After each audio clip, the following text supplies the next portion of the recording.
Bien, bonsoir à tous. Les derniers retardataires rateront le début, tant pis pour eux. Voilà, merci d'être venus pour cette conférence de François Bernard. Alors, je vais essayer de prononcer c'est Huyghe, à la belge. Alors, c'est En Huyghe. français, on dit Huyghe, et Ouais. en belge, ça se dit Huyghe. Ouais, mais je suis français, c'est Huyghe depuis. Tu es français depuis longtemps? Bon, voilà. voilà. Depuis avant le XXe siècle. Ouais. Voilà, bon, toujours est-il que notre président Jean-François Michaud va vous présenter l'orateur. Moi, je vais vous dire deux mots sur le Cercle Paul Vendôme pour ceux qui sont venus et qui ne le connaissent pas encore. Donc, le Cercle Paul Vendôme a été créé il y a maintenant 3 ans. Nous avons reçu François Bernard Huyghe est le 18e orateur du Cercle Paul Vendôme. Et le 19e sera, notez-le dès à présent, Bérénice Levé, qui va venir nous parler du féminisme, qui est une philosophe française et qui a écrit un très joli livre qui s'appelle « Libérons-nous du féminisme ». Et par le goût habituel de la provocation qui est propre au Cercle Paul Vendôme, nous l'invitons la veille de la journée de la femme, c'est-à-dire le 7 mars au soir, ce qui devrait susciter quelques réactions, j'espère, parmi la population locale. Voilà. Donc je laisse la parole à notre ami Jean-François Michaud qui va vous présenter François Bernard. Je te passe le micro. Bonsoir à tous. Très heureux de vous présenter ce soir François Bernard Huyghe. Il se trouve qu'on se connaît, depuis longtemps, oui, depuis plus de 40 ans, donc pas une découverte pour moi. François Bernard a fait des études de sciences politiques, il a un doctorat en sciences politiques, il a eu plusieurs vies, il a été réalisateur de cinéma, fonctionnaire à l'UNESCO, enseignant, il est toujours enseignant à la Sorbonne. Il est directeur surtout de recherche à l'IRIS. L'IRIS, c'est l'Institut de recherche internationale et stratégique. Et il a publié une vingtaine d'ouvrages, dont les plus connus, qui sont paradoxalement presque les plus anciens, datent de 87 et de 91. C'était la soft idéologie en 87, pardon, et la langue de coton en 91, qui préfigurait assez bien à cette époque ce qui est devenu notre quotidien. Voilà, alors aujourd'hui, le sujet, ce sont les gilets jaunes. Qui sont ces gilets jaunes? Des affreux, des incompris. Il y a quelques résumés qui ont été faits sur ce mouvement, mais je pense qu'il a à la fois une idée très claire dans ce livre, c'est de montrer à quel point ces gens-là incarnent une forme de désespoir, et que la seule forme d'expression qu'ils ont trouvée, c'est cette forme d'expression-là. Voilà, je lui passe la parole. Merci. Alors, je parle dans ce micro, ça vous va? Tu parles aussi dans celui-là. Je parle dans celui-là comme tu veux. Voilà, okay. Bien, bonsoir à tous. Alors, première remarque, je ne suis pas le seul auteur de... Ça va? À plus près, d'accord. Première remarque, je ne suis pas le seul auteur de ce livre, puisque je l'ai fait avec deux camarades, Damien Lichat et Xavier Desmaisons, qui sont des spécialistes des big data, de l'analyse des données, des métadonnées. Et ce bouquin a été fait très rapidement. On aurait pu le sortir presque pour le 31 décembre. Il a été fait très rapidement entre mes textes. Alors moi, je suis plutôt littéraire ou généraliste dans cette affaire où j'ai repris des textes de mon site. Je vais faire un peu de publicité, huyghe.fr. Et ces amis qui travaillent sur les réseaux sociaux. Est-ce qu'il y a des manœuvres? Est-ce qu'il y a des diffusions suspectes? Est-ce qu'il y a des faux comptes? Ce genre de choses. Et ils ont d'ailleurs conclu, alors je vais rassurer, je vois qu'on a une amie russe, je vais la rassurer tout de suite. Il a...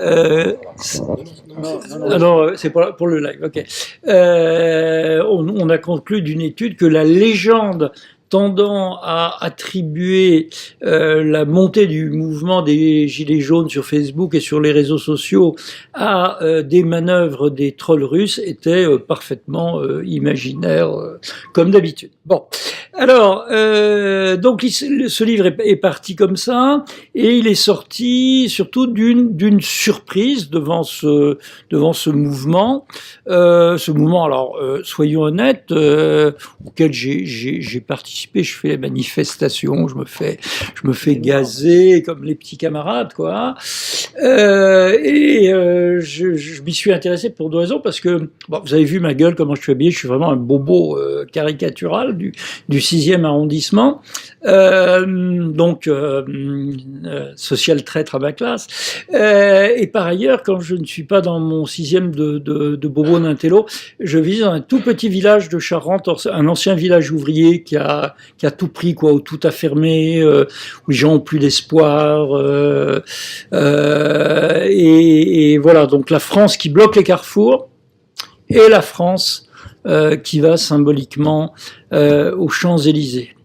Alors, donc tout part d'une surprise, et cette surprise, c'est devant un mouvement social inédit.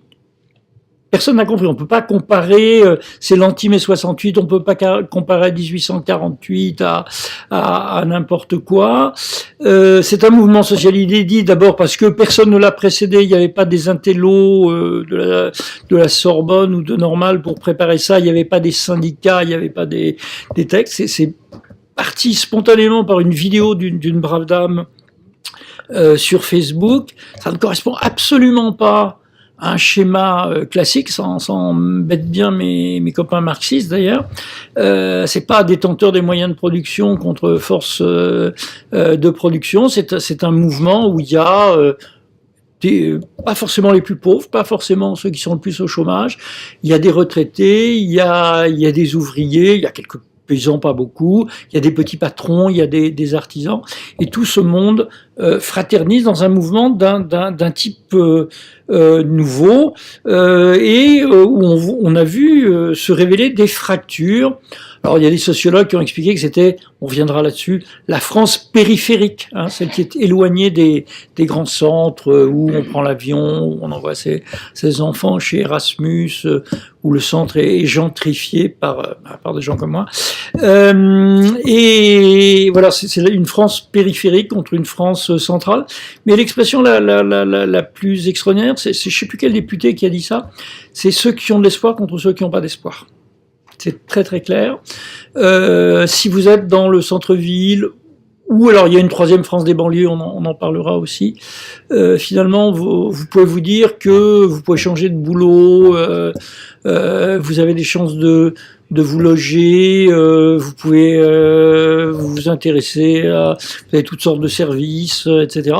Alors que dans cette France dite périphérique, vous n'avez aucun espoir. Vos enfants ne vivront pas mieux que vous, et vous allez essayer d'échapper au chômage, de ne pas être grignoté par la CAF suivant les catégories auxquelles vous appartenez. Cette France périphérique malheureuse que je connais par mon côté Dr Jekyll, cette France périphérique malheureuse, voilà, elle s'est réveillée tout d'un coup pour s'affirmer en dehors de toutes les règles. Alors, je vais mettre mes lunettes parce que j'ai noté des expressions. La première chose qui m'a frappé, c'est que c'était absolument, on bouleversait toutes les règles. Hors institution, hors médias, il n'avait pas de médias, il n'avait pas de journaux, hors représentation. Les syndicats avaient échoué, soutenus par les mélenchonistes, des trucs comme la fête à Macron, avaient complètement échoué à mobiliser. D'ailleurs, tout le monde s'en foutait qu'il y ait quelques milliers de gens qui défilent vers la République. Ces gens se sont mobilisés sans expérience. Sans expérience, on le voit dans les manifestations, ils savent pas marcher ensemble, ils savent pas ce qu'on fait dans une manifestation, ils savent pas à quel rythme on mange, ils savent pas scander des slogans. Quand il y en a qui savent scander des slogans, vous savez très vite qui les envoie s'infiltrer. Donc c'est un peu hors radar, et ils sont venus des zones non surveillées. On s'obsédait sur les banlieues, les zones de non-droit. Ça, ce sont des zones de droit, mais des zones de malheur auxquelles personne ne pensait, quoi. C'est la France plouc, la France périphérique. La périphérique, c'est exactement ça. La France périphérique. Donc c'est venu de là où personne ne l'attendait, hors catégorie politique. on a essayé d'en faire la France des extrémistes, mais c'est surtout sociologiquement la France de l'abstentionnisme, la France qui croit plus à la politique. J'ai bien dit la politique. On va voir qu'il y a des choses auxquelles il croit. Bon, hors norme par sa capacité de mobilisation. On n'avait jamais vu ce truc sans chef, sans représentant, sans choses comme ça. D'une certaine façon, ils sont aussi hors zone d'atteinte des prescriptions médiatiques. Ce sont des gens auxquels le discours médiatique ne fait rien et provoque même des réactions contraires. C'est pas une très bonne chose d'être un reporter de BFM dans ce genre de manif chez qui l'hostilité face aux médias s'est développée. Alors on va voir ils sont hors tentative de récupération. Ils sont hors de la logique traditionnelle de la rhétorique politique. Ils ne s'expriment absolument pas comme la classe politique traditionnelle. Alors, il y a des gilets jaunes qui ont défilé pendant des heures et des heures sur les plateaux de télé. Il y en a de toutes sortes. Mais des gens qui disent je ne sais pas. Je vais réfléchir à votre question. Je dis jamais un truc pareil à la télé. Hein. Voilà, on sait tout. On est spécialiste en physique atomique, en géopolitique de la Chine. On doit avoir réponse à tout. Ou des gens qui disaient des choses extraordinaires du genre j'ai réfléchi à cette émission et j'ai travaillé cette nuit pour avoir des arguments. Voilà, des choses d'une bonne volonté presque naïve. Et puis c'est une France évidemment hors Paris. Alors c'est un phénomène. Ce qui est extraordinaire, c'est un phénomène politique d'une forme nouvelle. On est passé très très vite d'une histoire de sous à la pompe à une revendication politique fondamentale qui a 2500 ans quand même. Je veux dire, c'est un problème qui se posait entre Platon et Aristote. De quoi doit décider le peuple? Comment on réunit le peuple? Comment est-ce qu'on représente la volonté du peuple? Et le débat du peuple, et ils sont très vite arrivés à des revendications politiques fondamentales. On veut de la démocratie directe. On veut le référendum d'initiative citoyenne. Et donc, ils ont complètement bouleversé ce schéma qui s'était imposé. On croyait, je dirais pas que le politique c'était fini, quoi. Enfin, le macronisme, c'était quoi? Les vieux appareils politiques ont disparu. Droite-gauche, je te donne un peu plus d'État-providence, je t'en donne un peu moins. Je promets de baisser les impôts, je le fais pas. Tout ça, c'est fini. Maintenant, il y a des techniciens aux commandes. On va régler ces problèmes comme en entreprise. De toute façon, il n'y a pas tellement de choix. On est dans un courant mondial européen. There is no alternative, comme disait Margaret Thatcher. Société d'ouverture. Foutaise. Les gilets jaunes vont protester contre cette idée que c'est fini, que pour certains l'histoire est finie et qu'il y a un modèle unique qui va s'imposer partout.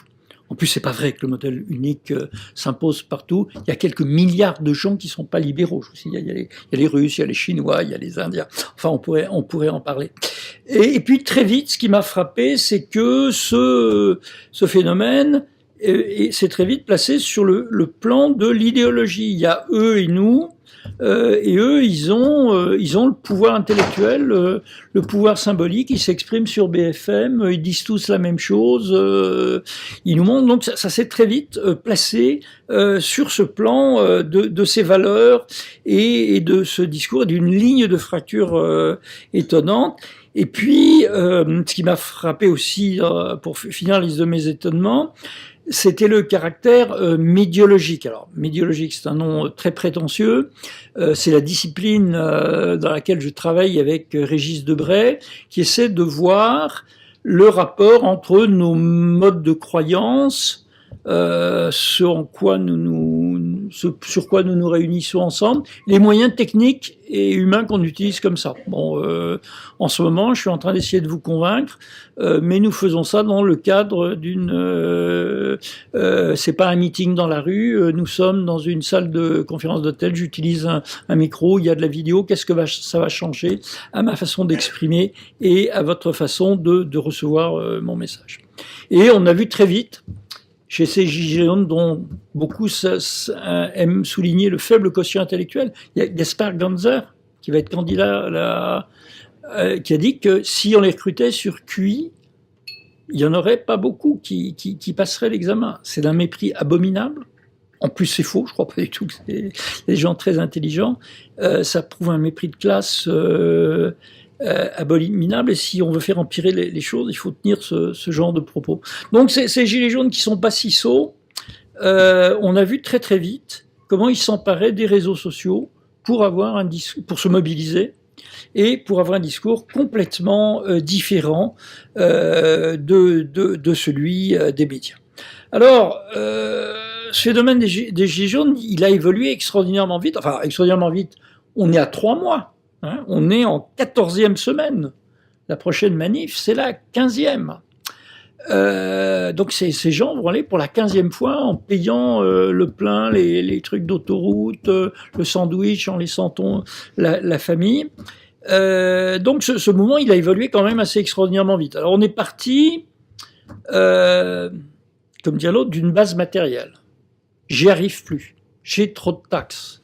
La taxe sur l'essence fait que je fais tant de kilomètres en moins. Ce sont des gens qui ont commencé à compter, c'est vraiment des gens qui sont en rouge le 15 du mois. Et donc la première question qu'ils ont posée, comme je sais plus le nom de cette dame, Jacqueline, je sais plus quoi, qui a fait la fameuse, pardon? Jacqueline Moreau. Voilà, merci beaucoup. Cette dame qui a fait la fameuse vidéo qui a eu des millions de vues, elle a tenu un discours de cliente de l'État-providence.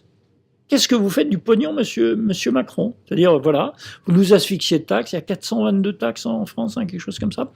Vous nous asphyxiez de taxes, nous on n'arrive pas dès qu'on essaie d'avoir une activité d'indépendant, et il y a 56% du PIB qui passe par la dépense publique, et nous les périphériques, on n'est pas contents des prestations que vous nous donnez, on n'a plus d'hôpitaux, on n'a plus de postes, et je peux en témoigner dans ma Charente, c'est vrai que les services publics s'en vont. Donc une simple demande matérielle, arrêtée, on peut plus payer le plein d'essence. Un truc hyper matérialiste au départ. Et puis, autour de cette revendication hyper factuelle, hyper matérialiste, les gens ont commencé à se rassembler. Ils se sont rassemblés d'abord symboliquement au rond-point. Nous, l'élan, ceux que j'appelle les assignés. Nous qui resterons dans notre France périphérique, qui n'iront pas dans vos villes centrales. J'ai vu dans les manifs des gens qui n'avaient jamais été à Paris. Le seul truc qu'ils savaient pour se diriger, c'était de savoir qu'il y avait un grand machin qui s'appelait la Tour Eiffel, quoi. Ces gens, ils se sont retrouvés, ils ont commencé à bloquer les carrefours, et ça, c'est symbolique. Il y a la France qui circule vite, hein, la France où il y a les camions internationaux, etc. Et cette France, nous n'en faisons pas partie. C'est la société fluide, comme dit le philosophe. Et nous allons les ralentir. On va vous emmerder. On va ralentir la circulation de la société fluide. Et puis après, la deuxième étape, c'est nous allons à Paris. Quoi? Manifestation déclarée. Nous sommes le peuple, bon sang. Nous avons le droit d'aller aux Champs-Élysées. Pourquoi ils vont aux Champs-Élysées? Parce que pour beaucoup d'entre eux, Paris, Tour Eiffel, Champs-Élysées, enfin voilà. Hein. Des réflexes simples. Donc, et donc nous allons aux Champs-Élysées, c'est-à-dire nous le peuple, nous les gens qu'on voyait plus. D'ailleurs on les voyait plus et du coup ils sont obligés de mettre un truc phosphorescent pour avoir un peu de reconnaissance sociale. Et maintenant nous sommes les visibles. Et ces gens vont défiler aux Champs-Élysées, ça sur les lieux du pouvoir où on les rencontre. Alors je vous donne mon truc, c'est si vous êtes en manque affectif, si vous avez besoin de câlin, vous allez à une manif de gilets jaunes et vous dites la phrase que je sors immanquablement quand je veux qu'on me prenne dans ses bras. Vous savez, je suis probablement le seul intello du 6e qui vous soutienne. Les gens me prennent dans leurs bras, voilà. Ça ne marche pas, ça manque à tous les coups quand j'ai un manque affectif, ça va. Donc, je dis, ces gens ont commencé à se rassembler, puis ils ont commencé à se dire, oui, on a des choses en commun. La fraternisation, c'est incroyable. Les gens vous racontent en 5 minutes leurs problèmes, leurs divorces, comment ils n'y arrivent pas, leur budget.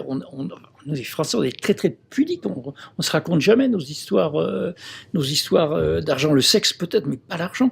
Et donc on voit ce besoin de fraterniser, de danser, de manger des merguez ensemble, etc. Et donc on a vu partir ce mouvement et on a très très vite quitté les revendications matérialistes. C'est un peu bête pour Macron parce que le 10 décembre, il a dépensé 10 milliards en 10 minutes pour rien, quoi. C'est, voilà, trop tard, voilà. Il a été à contre-temps parce qu'on était passé, je crois, à un stade 2 qui était, alors moi je dis, ma thèse dans ce bouquin, c'est qu'il y a deux passions, hein, deux passions des Gilets jaunes, positives et négatives. La passion 1, c'est le sentiment du mépris. On nous méprise. Alors ça, je l'ai entendu, mais des milliers de fois, diverses variantes. On nous prend pour des cons, Macron nous humilie, mais l'idée, c'est on nous méprise. En plus, ils ont raison. En plus, je veux dire, si vous lisez les propos de certains commentateurs, il y a des choses hallucinantes, hein, qu'on entend de mépris pour cette France. Je veux dire, c'est des Français comme nous, quoi. Alors, il y a le mépris. Le mépris, ça a suscité, quand on vous méprise, vous voulez votre honneur. Vous voulez vous affirmer. Et ça aussi, le sentiment de l'honneur, je l'ai vu. J'ai vu des Gilets jaunes qui se promenaient, qui étaient à la 14e semaine, et ils mettaient ça comme première semaine, deuxième, troisième, quatrième, 14e semaine, pour montrer qu'ils avaient tenu le coup, eux, les classes subalternes, hein, comme dirait Gramsci. Et il y a le côté, on tiendra. Ça, c'est vraiment une chose qu'on entend.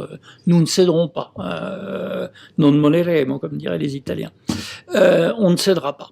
Et alors, l'autre sentiment, c'est négatif-positif. Négatif, c'est la méfiance. Alors, la méfiance, elle a trouvé trois cibles. C'est extraordinaire de voir dans le temps comment ce schéma s'est construit. C'est, alors, ceux qui nous oppriment économiquement. L'État-providence qui fait pas son boulot. Chez certains, soyons tout à fait honnêtes, ça devient un peu du discours anti-riche primaire. Hein, voilà, donc c'est les classes possédantes, centrales. Je pense que je ne parle pas que devant un auditoire de prolétaires. Donc il y a ce sentiment-là sur le plan économique, ceux qui profitent du système, de la mondialisation, de la circulation des centres-villes, et nous. Sans hôpitaux, sans écoles, sans bus, on en est exclu. La deuxième cible, c'est la classe politique. La classe politique dans son ensemble. Les macroniens à petits costumes en particulier. En général, ils s'entendent bien avec leur maire qui boit le coup avec eux, qui écoute les revendications. Mais cette classe politique lointaine, la question de la représentation, ils nous représentent mal. Ils sont au service des intérêts des lobbyistes. Ils ne sont pas au service des intérêts du peuple. Ça, j'ai entendu des milliers de fois. S'ils ne représentent pas bien le peuple, ils ne représentent pas bien le peuple. Et la troisième catégorie, ce sont les prescripteurs moraux idéologiques, les médias. Hein, j'ai jamais vu de ma vie un mouvement anti-média comme ça. La figure du président aussi. Alors lui...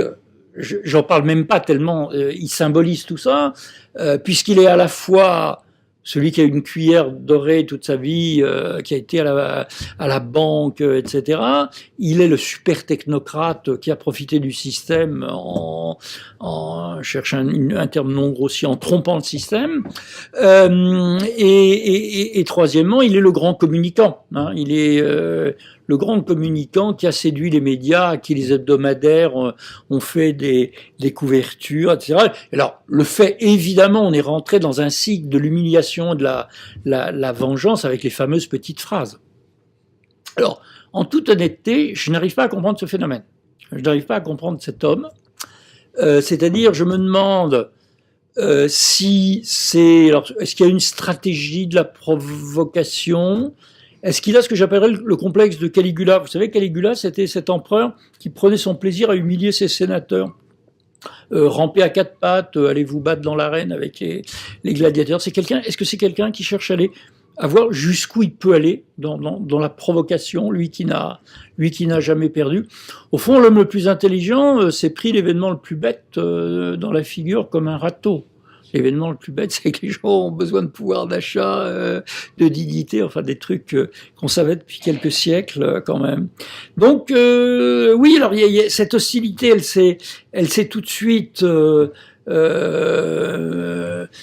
développée, et puis elle s'est développée dans ses combats. Il s'est très vite posé la question de la violence, d'ailleurs. Hein.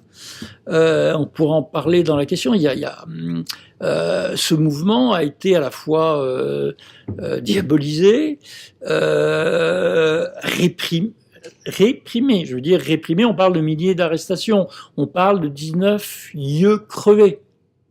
C'était quoi, avant-hier soir? J'ai vu une fille qui a gentille fille, hein, vraiment toute. Ok, elle a un œil crevé.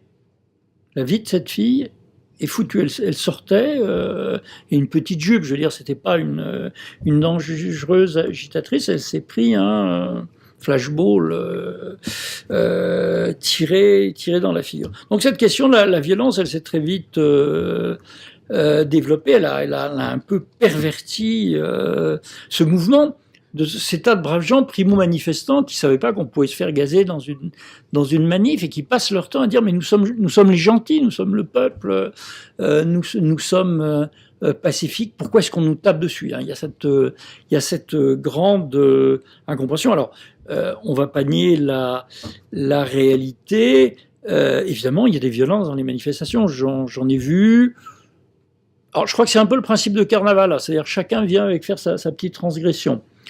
J'ai vu des racailles de banlieue, qui d'ailleurs cherchaient pas tellement à se dissimuler, qui renversaient les voitures pour les brûler ou qui venaient faire leurs courses dans les grands magasins pour piller. J'en ai vu, puis désolé, à mon âge, on s'interpose plus contre une bande de 15 gars pour les arrêter. C'était plutôt les premiers jours. Violence d'ultra-droite, honnêtement, à part une bande d'identitaires qui ont été joués contre l'équipe adverse des Antifa à Lyon, je n'ai pas vu. On parlera tout à l'heure de ce fantasme de l'ultra-droite. Violence d'extrême gauche, oui, et les Black Blocs, oui. Même l'autre jour, échanger quelques orients avec des Black Blocs qui agissent comme des ninjas. Je veux dire, ils sont quasi professionnalisés. Hein. Ils sont silencieux, ils marchent ensemble, ils ont la même tenue. Je vous donne un petit exemple. Avant l'échange d'Orion, j'ai discuté avec un Black Bloc, ou disons un Antifa. Il y a une petite différence. Et leur geste, c'est ça. Qui est-ce qui connaît le sens de ce geste dans cette salle? Même toi, tu sais pas. Voilà, vous y êtes. C'était camarade P38 dans il camarade P38 dans les années de plomb italiennes. Hein. Bon, ça a quand même une certaine portée de violence. Et puis, on a vu après, bon, alors, faut être honnête aussi, dans la culture de certains gilets jaunes, quand dans un bar on vous dit tu sors si tu es un homme, on sort si on est un homme. Hein. Bon voilà. Donc il y en a certains qui, à force de se faire gazer, flashballer, matraquer, on réagit assez vivement physiquement. Puis il y a une quatrième catégorie qui est assez bizarre. On en parlera, je pense qu'on parlera de ces histoires de l'antisémitisme de Finkielkraut, qui sont des islamistes, quoi. Hein, je sais pas s'il faut les appeler gaucho-islamistes ou quoi, ou islamo-gauchistes, pardon. Voilà, on en voyait très peu au début. Je crois que les choses évoluent, hein, ça change beaucoup. Moi, je n'avais pas vu au début. Maintenant, on en voit dans les incidents avec des discussions entre eux, et dans l'incident avec Finkielkraut, qui alors vraiment, il habite rue Campagne Première, il est tombé par hasard dans la manif. Dieu te punira, Palestine, sioniste, haineux, fasciste. c'est pas le discours du Le Peniste moyen, hein, me semble-t-il, surtout qu'avec la barbe en henné, le kéfier, enfin il y a quelques indices, plus le fait que la police l'ait identifié comme quelqu'un fiché pour sympathie salafiste. Donc c'est parti dans ce cycle-là. On a vu d'ailleurs très vite évoluer les thématiques. Hein. C'est-à-dire, on a vu des gens qui étaient pas, qui n'avaient pas des années de syndicalisme ou qui avaient pas voté pour les mêmes candidats aux élections pour ceux qui votaient, qui ont un peu pioché dans le répertoire des idées circulant. Et ce qui est le mieux ressorti, c'est le RIC, le référendum d'initiative citoyenne. Si vous voulez, on en discutera dans les débats pour savoir si c'est une bonne ou une mauvaise idée. Les Suisses et les Californiens et un tas de pays arrivent très bien à faire ça sans devenir d'horribles dictatures. Mais c'est ça, je trouve ça très. Alors il y a eu des tas de thèmes.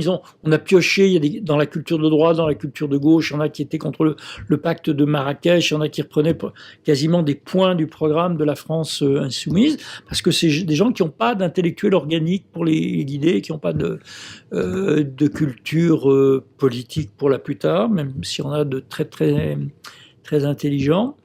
Et donc voilà, ça a coagulé sur ce truc du référendum d'initiative citoyenne. Ça veut dire quoi, le RIC? Ça veut dire nous sommes contre la démocratie représentative. Rousseau contre Montesquieu, quoi. Il redécouvre les fondamentaux, voilà. Et donc ça c'est parti sur cette idée qu'ils étaient mal représentés, c'est-à-dire dans un double point, à la fois que la volonté du peuple était mal représentée, c'est-à-dire on veut un truc et on n'a pas la loi, ou quand on fait un référendum, je vous prie de m'excuser, comme en 2005 contre le traité constitutionnel européen, hop, le législateur nous l'impose, donc ça c'est un thème. Notre volonté n'est pas bien représentée par nos élus qui sociologiquement n'appartiennent pas à la même classe, ce qui est totalement vrai. Je veux dire, les origines socio-professionnelles de l'Assemblée actuelle, ça n'a rien à voir avec la population. Je crois qu'il y a un paysan, est-ce qu'il reste encore un ouvrier? Il doit y avoir 3 employés, les autres étaient tous administration, profession libérale, entrepreneur, etc. Donc là, il va y avoir cette revendication que notre volonté soit bien représentée, donc on puisse intervenir directement, éventuellement révoquer nos élus, puisqu'au fond, cette représentation ne nous convient pas, elle se soumet aux puissances d'argent, au lobby, elle se soumet à l'Europe, à la règle internationale. Donc nous voulons intervenir directement dans notre vie, donc ils demandent du politique, pas de la politique, du politique. Nous voulons réintroduire une façon pour le peuple de parler du bien commun. Et si vous faites ça, vous réintroduisez du conflit. La démocratie, c'est quoi? Enfin, pour moi, en tout cas, c'est un système dans lequel les conflits se règlent de façon pacifique, rituelle, à travers les élections ou le référendum ou la démocratie directe, donc où il y a du conflit et où tous les problèmes ne sont pas techniques. Il n'y a pas qu'une seule réponse au problème.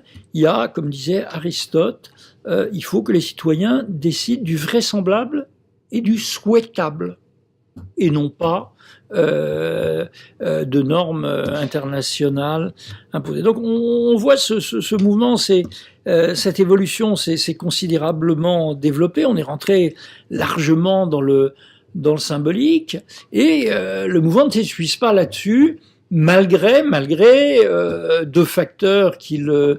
Il y a le temps, 14 samedis à monter à Paris, se faire gazer, ça peut user les nerfs. Il y a la peur La répression, c'est fait pour ça. Crever les yeux des gens, c'est fait pour j'ai peut-être un raisonnement primaire, mais il me semble que c'est fait pour leur faire peur. Hein, voilà. Moi, j'ai parlé avec plein de gens qui ont la trouille, quoi. Puis la peur pour la réputation, quoi, d'être pris pour des voyous, etc. Et ils sont soumis, outre cette violence physique, à une violence symbolique.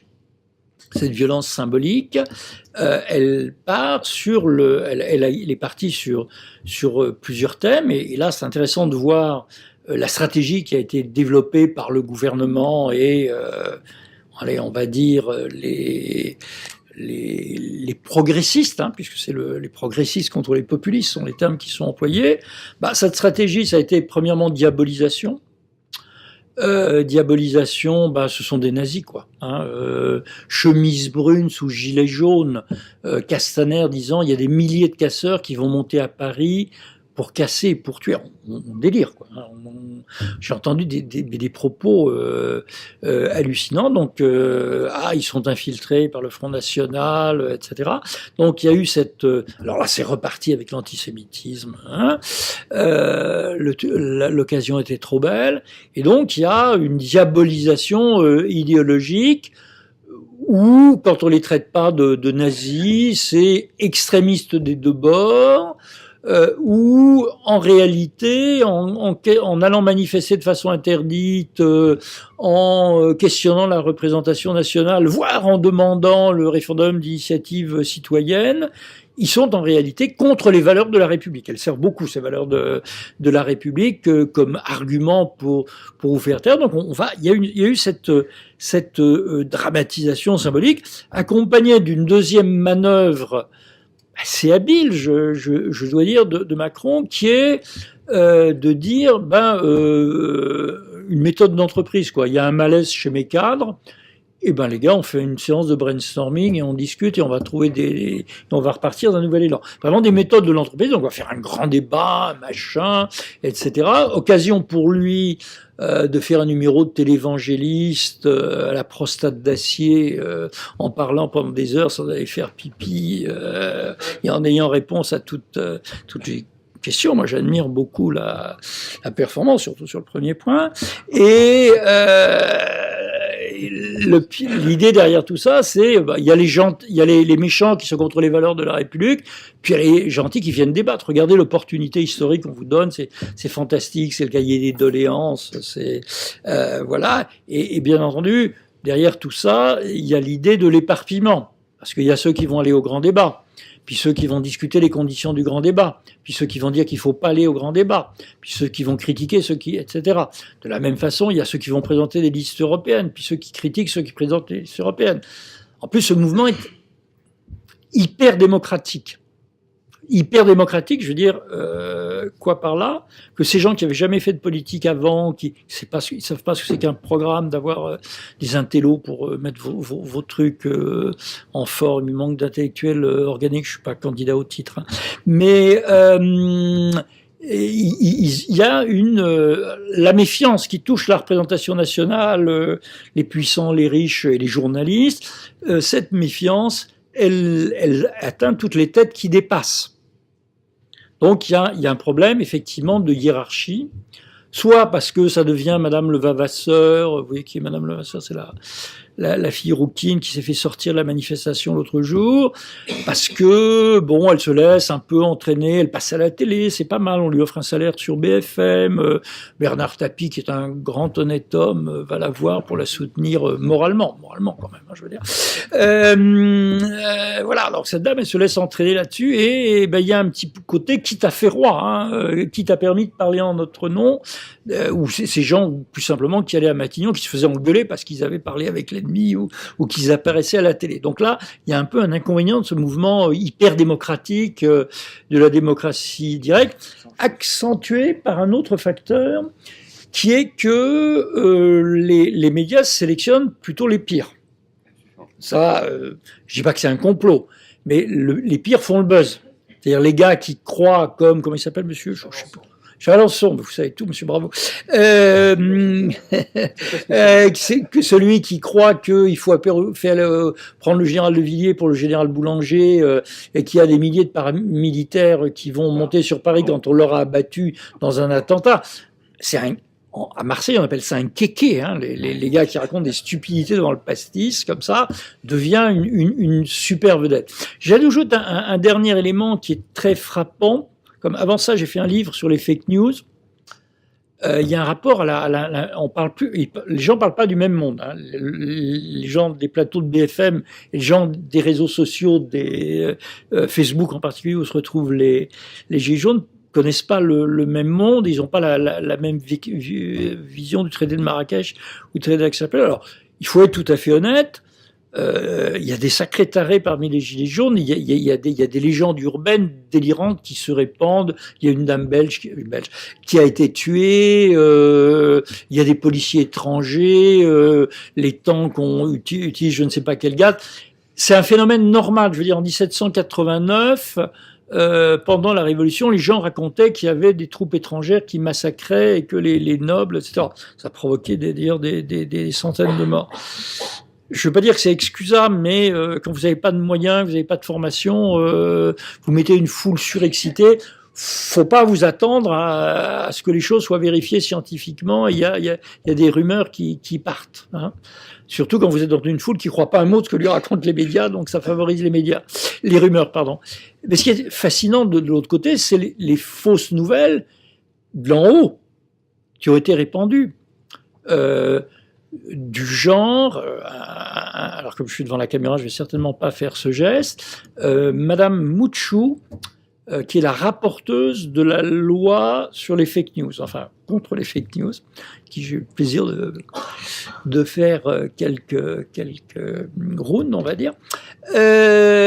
Donc rapporteuse, Madame Vérité, Madame Ministère de la Vérité, a publié une vidéo sur laquelle on voit un bon pépère gentil, moustachu, un peu bedonnant, sur les Champs-Élysées le 8 janvier, et il lève le bras, ah c'est un nazi, il a fait Sieg Heil.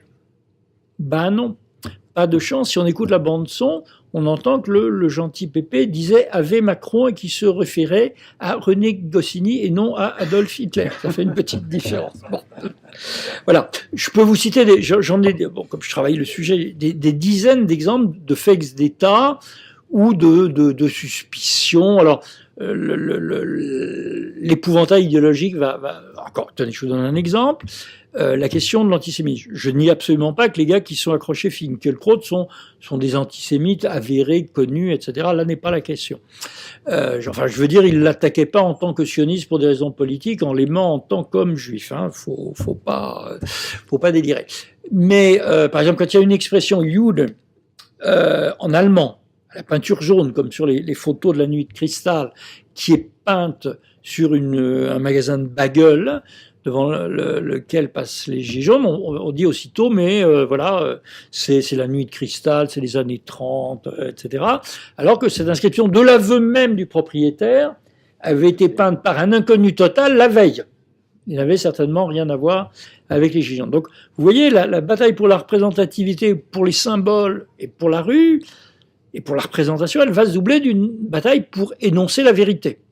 Le chef-d'œuvre ayant été l'interview d'Emmanuel Macron expliquant que tout ça était artificiel puisque c'était un coup des Russes, comme d'hab, un coup des Russes, on démontre qu'il y a le contraire là-dedans, B, un coup des extrémistes qui s'infiltrent sur les réseaux sociaux et sont complotistes et répandent des légendes. Et 3, c'est parce que les réseaux sociaux sont pas assez surveillés qu'il y a de l'anonymat. Enfin, le vrai terme, ça serait pseudonymat d'ailleurs. En plus, c'est pas vrai, on peut retrouver qui émet. Et donc, c'est la trilogie, la puissance étrangère, les Russes, les extrémistes et les réseaux sociaux mal surveillés qui seraient responsables de tous nos malheurs. C'est confondre un symptôme avec une cause. Je vous assure que si les gens de mon village ont été à la manif, c'est pas à cause des trolls de Saint-Pétersbourg, ni à cause de diaboliques maurassiens infiltrés dans les campagnes et sur Facebook. Alors, bon, il faut peut-être que j'atterrisse maintenant pour le temps des questions. Bon, voilà, on a un mouvement qui est inédit, personne l'a vu venir, très peu y ont compris, beaucoup ont appliqué des vieilles grilles. Où est-ce qu'on en est? Alors, je vais citer Gramsci, je cite que des auteurs de gauche ce soir. On est dans la guerre de position. C'est-à-dire quoi, la guerre de position? On se regarde face à face, on compte ses forces, on use les forces physiques et surtout morales de l'adversaire, mais on ne sait pas vraiment quel est le critère de la victoire. Si vous marchez sur le palais d'hiver ou sur Versailles, là, vous savez quel est le critère de la victoire. Hein, vous avez emprisonné le roi, vous avez chassé le tsar, ou vous êtes entré à l'Assemblée constituante, vous avez gagné vous avez fait la révolution, quoi. Voilà. Mais personne ne veut le faire, donc personne ne le fait. Et de l'autre côté, quel est le critère de la victoire pour le macronien? Il remporte des petites victoires. Par exemple, il a rallié toute une partie de la droite qui a la trouille des classes dangereuses.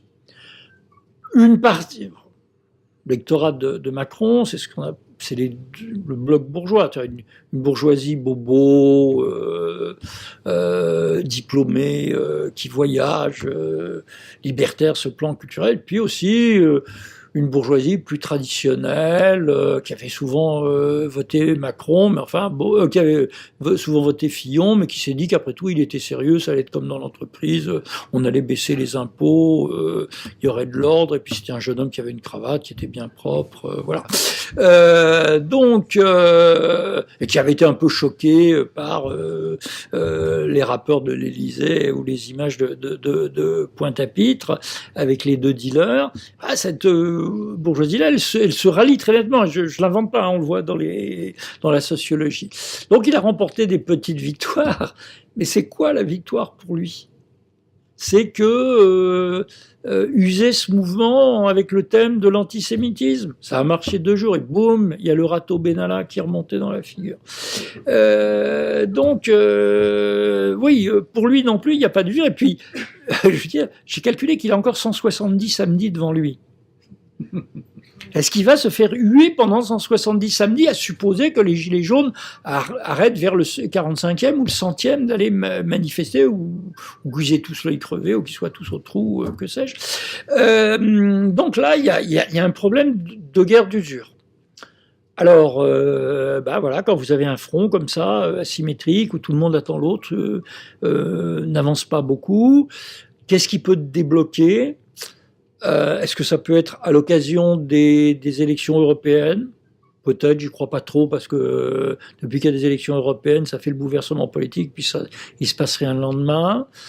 Est-ce que les Gilets jaunes vont inventer une expression politique autre que on veut du pouvoir d'achat et on veut du référendum initiative citoyenne? Est-ce qu'ils vont arriver à trouver une médiation politique? Est-ce qu'ils vont avoir d'autres moyens d'expression que Facebook? C'est très, très bien de se filmer en caméra narcissique sur Facebook, mais enfin bon, c'est pas comme ça qu'on fait avancer un mouvement social et politique. Voilà, on est dans cette guerre du usure, on est dans le moment d'attente, là, le moment d'indécision totale.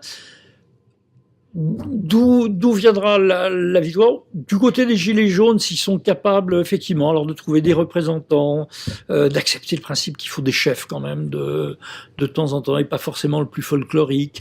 Est-ce qu'ils vont pouvoir s'exprimer? Est-ce qu'ils vont pouvoir formaliser tout ça? Est-ce qu'ils vont pouvoir trouver des alliances? Je pense même en termes d'alliance de classe, petits commerçants des villes qui commencent à en avoir un peu marre de tout ça, du blocage économique, quoi qu'il soit beaucoup plus relatif qu'on le raconte. Voilà, ça c'est une possibilité.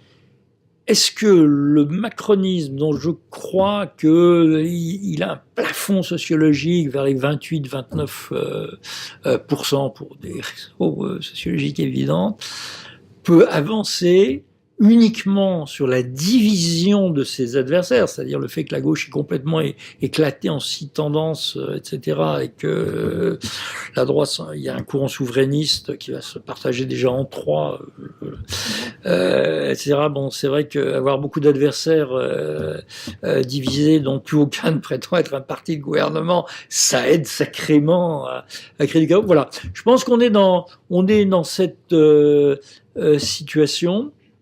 Elle est intellectuellement incroyablement excitante. Hein. Il se passe des trucs tous les jours. Si vous voulez, on peut parler de l'affaire Finkielkraut ou de l'affaire de l'antisémitisme ou de ce que vous voulez. On est dans un point, on est d'un point d'indécision incroyable.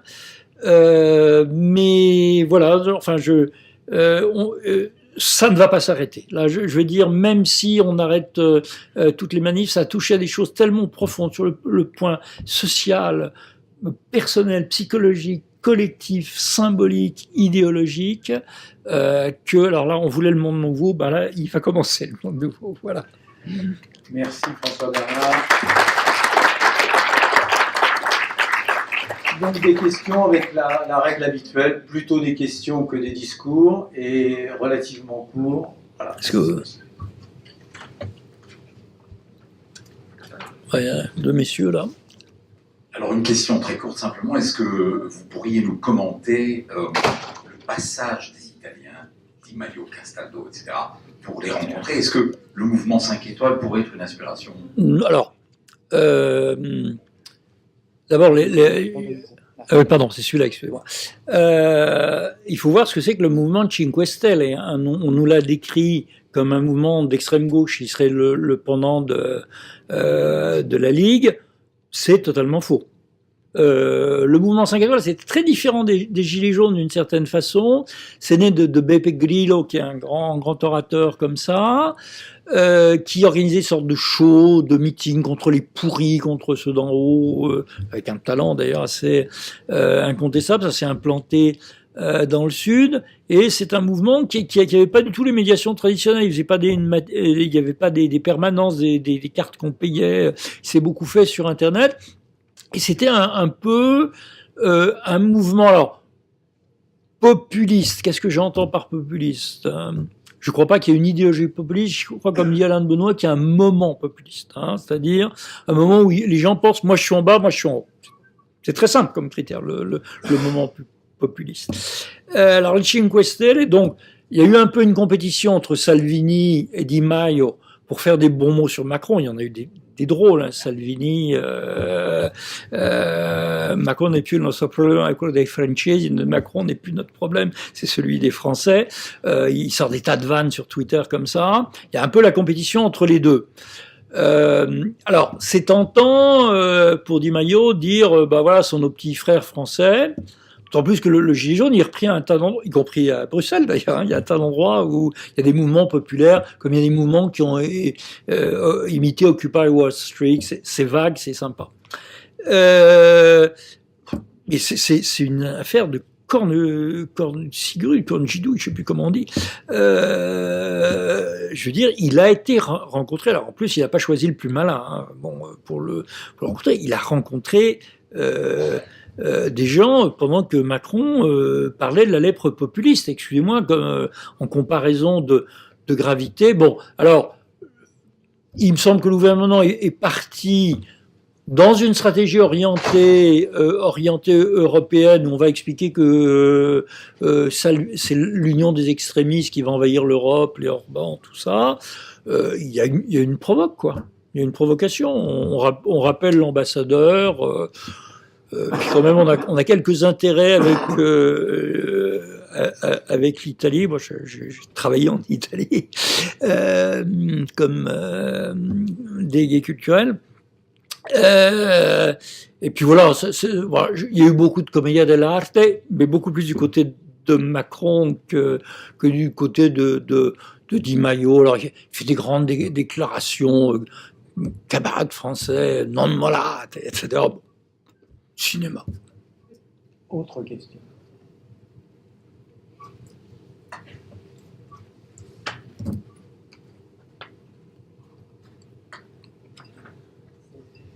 Oui, bonsoir. Ma question est plutôt technique. Les Français revendiquent d'être le pays le plus taxé d'Europe, si pas du monde, et nous ne serions que... C'est possible que nous ayons ce record. Deuxième, nous les Belges. Mais j'ai appris qu'en France, les 3/4 des gens ne payent pas d'impôt sur le revenu. À la consommation, tous les Belges qui habitent près de la frontière française vont faire leurs achats en France parce que ça coûte moins cher. Alors vous les payez où, vos impôts? Alors, après, je suis pas du tout un spécialiste de la question fiscale. Alors, nous avons un système fiscal alors qui fait beaucoup de répartition. Hein. Quand on dit que l'État Providence dépense beaucoup, il dépense beaucoup des caves, des subventions. Aujourd'hui, on a un système qui est un peu contre-productif et fou. Alors, l'impôt sur le revenu a été remplacé par des tas d'impôts invisibles, dont la TVA, mais dont ces 422 taxes. On a créé une usine à gaz. Voilà, on a créé une usine à gaz. La taxe d'habitation, on en parle souvent. Oui, non, il y a des tas de systèmes comme ça. Puis alors vous avez puis vous allez avoir des niches fiscales et des trucs. Bon, on a empilé un système fiscal hyper compliqué qui fait que, alors c'est vrai que si vous êtes tout en bas, vous gagnez j'en vois hein, dans mon village, voilà. Vous avez la CAF, les aides, les machins. Dès que vous franchissez un certain seuil, qui est un peu celui des gilets jaunes, vous commencez à vous prendre des taxes sur vos activités de petits artisans, de petits entrepreneurs, etc. Et vous n'avez plus la CAF, ces aides, et vous n'êtes pas formellement au chômage, etc. Bon, alors moi je suis pas un fiscaliste, je peux juste constater que ce système est très mal fichu. C'est vraiment la seule chose intelligente que j'ai à dire là-dessus. Mais en tout cas, il crée une exaspération totale. Moi, ma modeste expérience et d'avoir créé ma SARL URL pour vendre mes prestations intellectuelles, parce que quand je fais une conférence, ce soir c'est gratuit pour les amis, hein, mais quand je fais une conférence, c'est plus simple d'avoir un machin, de faire une note qu'on voit par internet que de se faire compter des trucs sérieux, mais il faut que je prenne un comptable. Enfin, voilà, c'est un système bureaucratique. Je suis peut-être pas très malin non plus, mais c'est un système bureaucratique et la fiscalité est un truc. En plus, on a une tradition nationale de révolte contre le fisc. Je cite une petite anecdote comme ça. En 1695, il y a eu la révolte du timbre. La révolte du timbre, c'est parti dans l'Ouest parce qu'on avait créé un nouveau timbre fiscal, etc. Et là, on leur a pas crevé les yeux au flashball, mais la répression a été assez dure. Il y a eu des tas d'exécutions. Et la marquise de Sévigné, raffinée, charmante, écrit dans une de ses lettres « Hier, on a pris 60 bourgeois. On les pendra ce matin. Ce sera une bonne leçon pour eux, pour ne plus gêner les maîtres et ne plus jeter de cailloux dans leur jardin. » Voilà. Je dis pas qu'on en est là.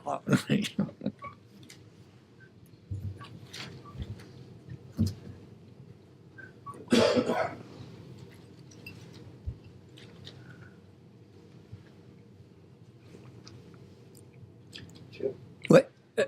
Je suppose que vous connaissez l'essayiste français Yvan Ruffol. Je le connais, oui, oui. Figaro, qui est un excellent blog. Oui. Et il ose écrire il y a 3 jours. J'aimerais avoir votre avis. Quel est ce pays où le pouvoir peut recourir à l'intrusion, à la suspicion, à la répression au complotisme, à la propagande?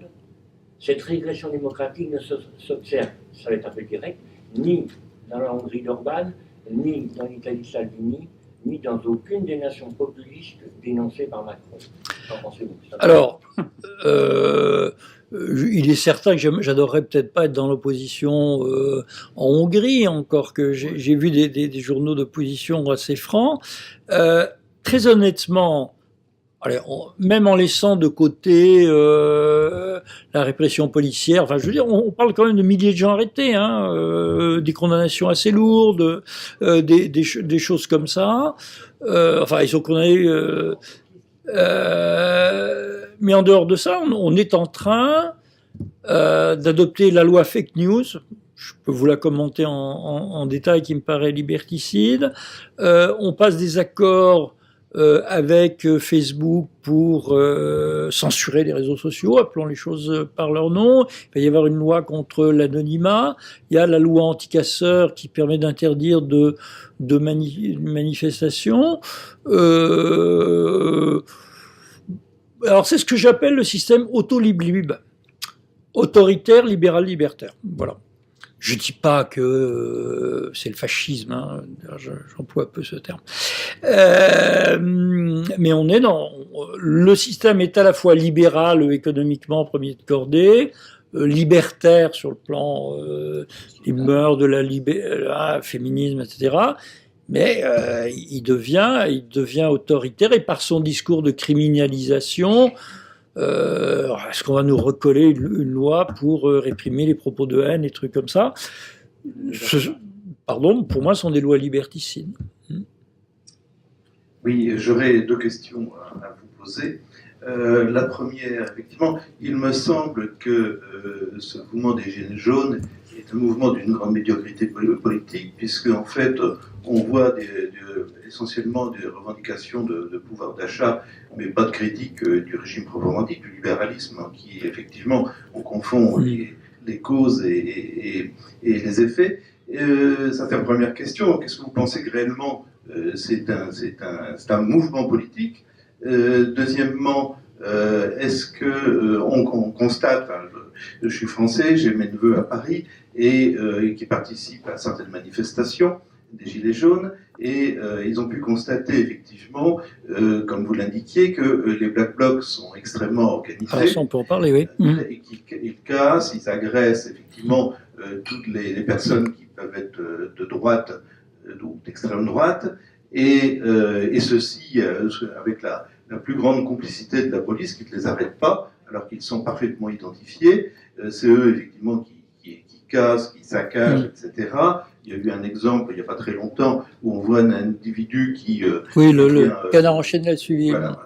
Et alors, est-ce que finalement ça ne sert pas le pouvoir en discréditant ainsi le mouvement des Gilets jaunes, effectivement, toutes ces casses à répétition de la part des Black Blocs, Antifa, etc. Alors, pour la première question, est-ce qu'il y a une analyse politique médiocre? Oui, peut-être, mais ils ont 3 mois, quoi. Hein, je veux dire, il y a des gens qui n'avaient jamais fait de politique et qui, à partir du fait que le plein de leur voiture leur coûtait plus cher, en sont passés à la critique des médias, à la critique du système et à des revendications de démocratie directe. Alors c'est vrai, ils n'ont pas de parti, mais attendez, le mouvement ouvrier, il a mis combien de siècles à être un peu organisé? Il lui a fallu des Proudhon, bon, voilà, on peut l'estimer différemment. Et je vous assure qu'il y en a des pas bêtes du tout. En fait, c'est une critique c'est des revendications de pouvoir d'achat essentiellement, et remettre en cause effectivement l'essence même du régime qui est le libéralisme au départ. Bon, on commence à entendre beaucoup de discours là-dessus, et je crois que je crois qu'il y a une critique. C'est vrai que il n'y a pas de tradition intellectuelle, ils n'ont même pas de journaux où il y a des éditorialistes, des analystes, quoi. Voilà, donc ils commencent à zéro. Alors la critique du libéralisme, moi j'entends des trucs un peu naïfs, c'est tous les pauvres contre tous les riches, vraiment des trucs un peu niais comme ça. Mais il y en a qui commencent à poser la question de la souveraineté. Pas seulement que le peuple soit souverain par rapport à ses représentants, mais qu'il soit souverain sur le plan international, le poids des traités internationaux. Donc je pense qu'il y a des choses qui se développent. On verra. Alors, les Black Blocs. Ah ouais. Bon, si on était tout à fait précis, il y a les Black Blocs, très identifiables. Un uniforme, une technique, ils sont en forme, hein, ils n'ont pas les mêmes abdominaux que les gilets jaunes, ça, vous les voyez tout de suite. Ils s'entraînent en plus, ils font du ring dans les ZAD, les choses comme ça. Ça fait phénomène bien connu. Ils sont militarisés. Moi, quand je parlais de l'incident du gars, le doigt en l'air, qui faisait le pistolet, vous avez l'impression de voir des ninjas quand même. Hein, je veux dire, ils sont silencieux, rapides, coordonnés. Ils passent pas 2 heures à discuter. Moi, j'ai vu un moment, allez, soyons honnêtes, qu'avec les Gilets jaunes, ils ont vu arriver les Antifa Black Bloc, un bloc noir comme ça, vous pouvez pas les confondre. Il y a des gens qui sont reportés vers eux. Il y avait même quelques bons pépères autour de moi, dans ma tranche d'âge, qui disaient on va leur casser la gueule. Ben, on leur a pas cassé la gueule du tout. Ils sont infiltrés et ils ont contourné le mouvement comme des commandos du GIGN qui voilà. Bon, alors les Black Blocs. C'est né des Schwarzblocs allemands qui occupaient des squats. Ils aiment la castagne. Ils sont bons, hein, je peux pas dire le contraire. Ce qu'ils avaient fait le 1er mai, comment ils se sont retrouvés à 1000. Ils travaillent beaucoup sur les réseaux sociaux. Alors c'est pas ce qu'on a pu connaître dans d'autres générations, la bande de potes qui vont tracter ensemble, puis qui vont au meeting, qui passent la journée ensemble à la fac ou à l'atelier, et qui vont stagner avec l'équipe adverse ou avec les filles dans les manifs. Ce sont des gens qui sont dispersés en réseau et ils convergent par les réseaux sociaux. Alors, est-ce que ce sont des provocateurs ? J'essaie de ne pas céder à mes sentiments personnels, qui ne sont pas de sympathie à leur égard. Franchement, faut pas être complotiste, comme dit l'autre. S'il y avait des provocations policières destinées à discréditer le mouvement des Gilets jaunes, ça ne se passerait pas autrement. Je ne dis pas que M. Castaner leur porte des valises de billets. Vous citiez l'exemple très très troublant. Ils ont une impunité incroyable. Alors, il y a deux explications où ils courent très vite, où on ne cherche pas trop. Hein, Ils font voilà. peur aux flics. Alors, en plus, ils font peur aux flics. Alors oui, les bons pépères gilets jaunes, ils font moins peur. Ils font peur aux flics, ils les sont pris dans quelques occasions. Et puis, alors, les flics, ils n'ont plus Monsieur Benalla, qui avait la baffe si ravageuse. Bon. Benalla revient, Benalla président. Non, blague dans le coin. Blague dans le coin. Oui. Je n'ai aucun élément matériel pour parler d'une provocation policière. Ça paraît de l'ordre de la vraisemblance. Alors, qu'est-ce que c'est qu'une provocation policière ? Ça peut être, on a connu ça dans les manifs, les flics en civil qui balancent, qui provoquent la bagarre au moment. Là, c'est autre chose, c'est des organisations permanentes, avec un mode de décision et de combat très, très particulier. Je pense pas qu'ils reçoivent des valises de billets en douce. On va dire qu'ils sont plus que tolérés, qu'on met très peu d'énergie sur le plan du renseignement. Et quand on a Chopin, c'est Coupa qui est une star et qui a écrit des bouquins, et qui voilà. C'est pas un Black Bloc. Et qui n'est pas un Black Bloc. Tu as parfaitement raison. En plus, tu as parfaitement raison. Voilà. Donc c'est troublant. Je peux pas vous dire autre chose. Écoutez, samedi, la semaine dernière, rue de Rennes, ils ont cassé toutes les agences bancaires, les mutuelles, etc., avec des masses. Moi, j'ai vu les commerçants avec qui j'ai discuté. Personne ne comprend pourquoi on ne les arrête pas. Oui. Ils disent que c'est très facile, un type qui a une masse à la main et qui démolit les agences, c'est pas le gilet jaune classique quand même. Alors moi, je sais reconnaître un Black Bloc, je sais les marques de survêtements qu'ils portent, on les voit marcher ensemble, ils ont... Ils arrêtent certains types avant dans les manifs. Oui, alors, oui. De pas les arrêter. Voilà, on sait comment ils travaillent. Bon, alors il y a un truc très symbolique chez les Black Blocs, ils s'attaquent à des cibles matérielles. Ils cassent des vitrines, des voitures, etc. Très honnêtement, je ne sais pas quelle est la pensée des Black Blocs, parce que ils écrivent pas beaucoup, quoi. Ils sont beaucoup dans l'action. Ils terrorisent, mais ils ne terrorisent pas énormément.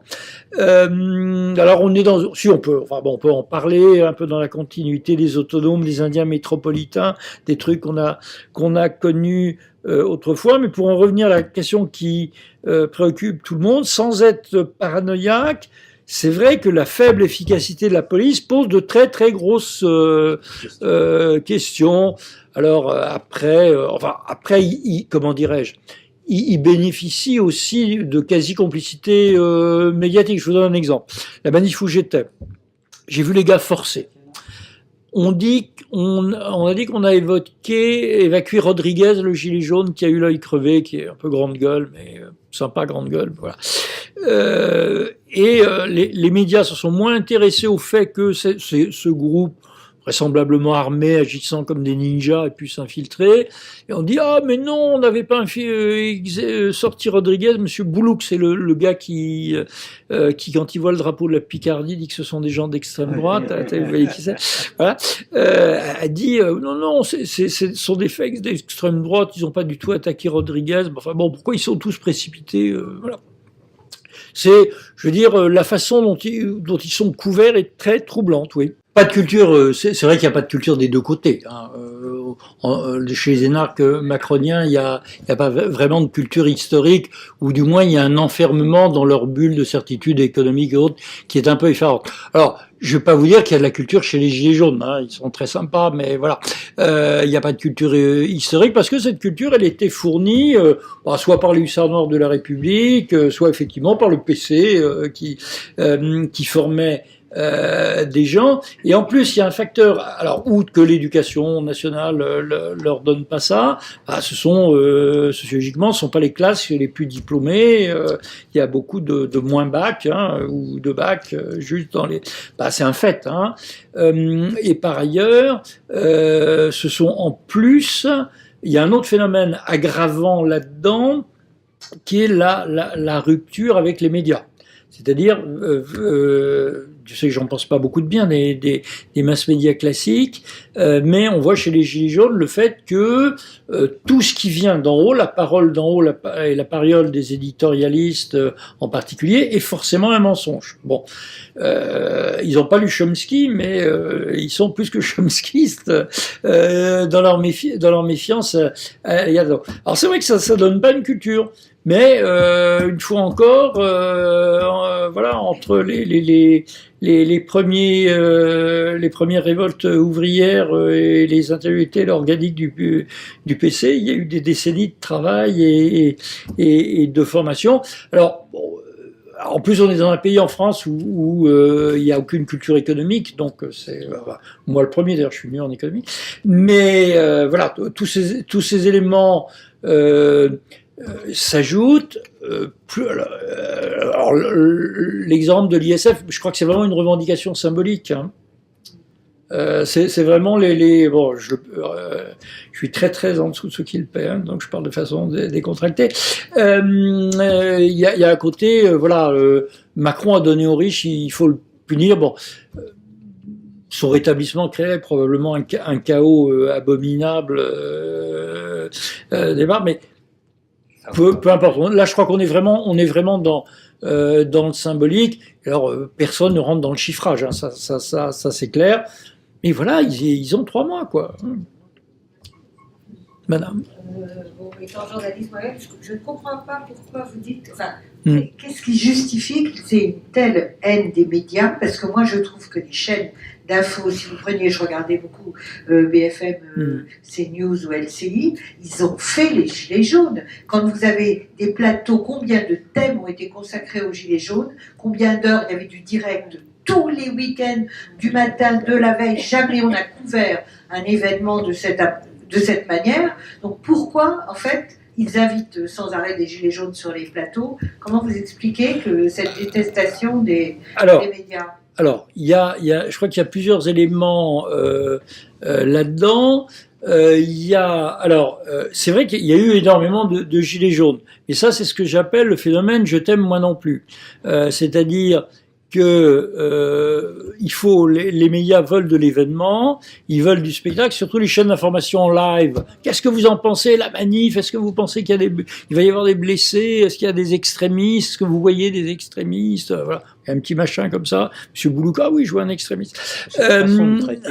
Voilà. Donc certes, ils ont été faits sur les plateaux de télévision. Est-ce qu'il y avait le choix, connaissant un peu les gens de BFM, c'est du continu, il faut qu'il y ait des gens qui... Bon, ils avaient un problème avec les Gilets jaunes, c'était la première catégorie socio-professionnelle dont ils n'avaient pas le portable. Comment on rencontre un gilet jaune? Voilà. Ils ont été sélectionnés sur des critères un petit peu bizarres, qui sont souvent du plus folklorique, etc. Il y a des gilets jaunes qui sont remarquables. Hein. Là, on va pas donner nom. Je vais certainement pas avoir l'outrecuidance de décerner des brevets d'intelligence, mais je sais pas, l'avocat, le jeune avocat, l'informaticien, il y en a qui sont tout à fait. Oui, bon, on pourrait discuter avec eux. Hein, ils sont pas stupides. Mais alors, il y a un focus minus, hein, c'est-à-dire la prime à la grande gueule. Il y a une prime à la grande gueule qui a joué.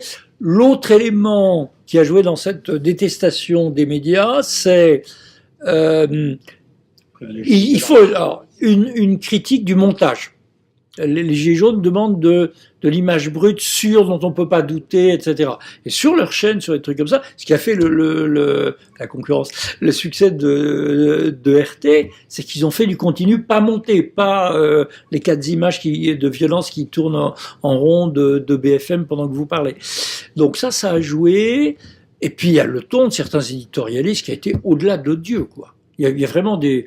D'abord, il y en a qui disent franchement, qui disent de quel côté ils sont, mais vous êtes des abrutis, allez, ça y est, on vous a donné des milliards, rentrez à la maison. Donc il y a des... j'ai des citations là-dedans. Il y a eu un numéro de... Comment s'appelle le truc du monde diplomatique, de fait de citations hallucinantes de mépris, alors... Il y a un apathie qui s'énerve de temps en temps, mais il y en a qui... voilà. Donc ça... Alors, après, aller expliquer aux Gilets jaunes que le pigiste stagiaire qui fait son boulot, qui ramène les images, c'est pas le même que l'éditorialiste qui dîne avec tout le monde et qui fait la tournée des plateaux. C'est un petit peu compliqué. Mais il y a une haine de l'éditorialiste égale macronien, avec deux revendications. Il montre pas les violences policières. Et franchement, pour 18 yeux crevés, 4 mains coupées, des tas de gens, etc., je trouve que effectivement, il y en a qui ont eu l'indignation un peu légère, hein, ils sont vite passés sur le sujet. Il a fallu qu'il y ait des gens qui travaillent sur ces violences policières pour qu'on aborde sérieusement le sujet. Puis je les ai vus, quoi. Je me suis fait braquer moi-même. Hein, bon, voilà. Donc ça, c'est un truc qui choque énormément. Et il y a vraiment l'idée, ils nous parlent avec condescendance. Ils font partie de ce truc du mépris. Il y en a qui parlent aux Gilets jaunes comme à des neuneux quand même, hein, sur les plateaux de télévision. Bon, il y en a très bien, mais voilà. Donc cette hostilité est partie. Et alors, en plus, ça va vite et c'est au limite du cassage de gueule dans les manifs, quoi. Encore une question. La dernière. Vous avez parlé des 2 patients des Gilets jaunes. Vous n'avez pas mentionné par contre la présence assez importante de drapeaux français dans les manifestations. Est-ce qu'il n'y a pas aussi un désir de nation, donc oui, tout à fait. Tout à fait. Limitation de l'immigration, mais un désir qui serait peut-être peut-être par autocensure. Alors, il y a 2 choses dans cette fierté, c'est nous sommes le peuple, nous sommes la France. Hein, donc il y a un discours de fierté nationale. Le seul truc qu'ils savent chanter, c'est la Marseillaise. Hein, après, ils sont ajoutés quelque chose, 2-3 trucs, Macron, tête de con, etc. Mais ce qu'ils ont chanté essentiellement, il y a un côté fierté nationale, qui est net. Alors, ça a probablement évolué là-dessus. Sur l'immigration, on va être franc, ce sont des manifs de blancs. Bon. Sauf ceux qui a vu. Sauf celui qui a injurié Finkielkraut, etc. et quelques autres, hein, quand même, il y a eu des accrochages. Alors, il y a aussi des soraliens. Ça, c'est vrai, ça existe. Moi, j'ai vu des gars avec l'ananas sur le gilet jaune, dont des grands blagues de 2 mètres de haut. Voilà. C'est Dieudonnis. C'est Dieudonnis, tu vois, c'est Dieudonnis. Et le Dieudonnis et le soralien, c'est parfois... j'ai connu à l'époque où il était marxiste, un soralien. Bon. Passons. Voilà, il y a ce côté-là. La question de l'immigration, elle a été tellement... Oui, il y a une culpabilisation, quoi, hein, sur cette question. Honnêtement, je peux rien vous dire scientifiquement. Du doigt mouillé, oui, j'ai l'impression que c'est un non-dit extrêmement important. Comme le truc a été complètement tabouisé, si vous en parlez, vous êtes infiltré par le Rassemblement national ou vous êtes des soralo-diodionistes. En plus, sur l'eau du Dionis, ils ne sont pas contre l'immigration, mais c'est un autre débat. Et puis c'était tabou, on n'en discutera pas. Dès que vous en parler, c'est sortir des valeurs de la République. Bon là, c'est le tabou. Bon. Voilà. Les tabous, c'est fait pour ça. C'est fait pour faire fermer votre gueule. Et quelle est la solution institutionnelle à cette question? On peut alors institutionnelle. Bon, si j'avais une solution, je créerais mon parti et je gagnerais les élections. Mais alors la solution institutionnelle, il me semble que la proportion. Alors on peut s'il y avait la proportionnelle, ça résoudrait en grande partie ce problème de la mauvaise représentation et sociologique et politique. Les deux. C'est sûr. Alors, est-ce que là, ça nous ferait retourner à la 4e République? On peut avoir un long débat là-dessus. Oui, la Belgique ou un tas de pays comme là, complètement barbares, ils livraient la guerre civile comme la Suisse, des pays comme ça. Quoi. Ouais. Non, ce qu'a dit Macron sur la Suisse, c'était assez étonnant quand même. Bon, je crois qu'il faut qu'il y ait une relégitimation politique. Le truc, on vous écoute dans le grand débat, puis on va vous faire un référendum pour savoir s'il vous faut 40 députés de moins. Si on même les incultes voient qu'il y a un peu un piège quoi dans cette question. Voulez-vous plus de bonheur? Voulez-vous que les feux rouges soient bon voilà. Ouais, moins rouge ou plus rouge. Voilà, on peut toujours monter des trucs comme ça. Puis il y a un truc qui est bête. Si on est questionné comme ça, qu'a fait De Gaulle? Élection. Je me relégitime. Bon. Alors ceci dit, si on essayait le coup, je suis pas sûr que Macron perdrait, mais mais voilà. Vote obligatoire. Personnellement, je serais pas contre. Oui. Voilà, mais le truc, c'est la Belgique, là, que vous êtes en train de dire. Oui, il est belge. Hein, voilà. Alors, vous savez, je m'appelle Huyghe, hein, je suis sympathisant. Merci. Merci.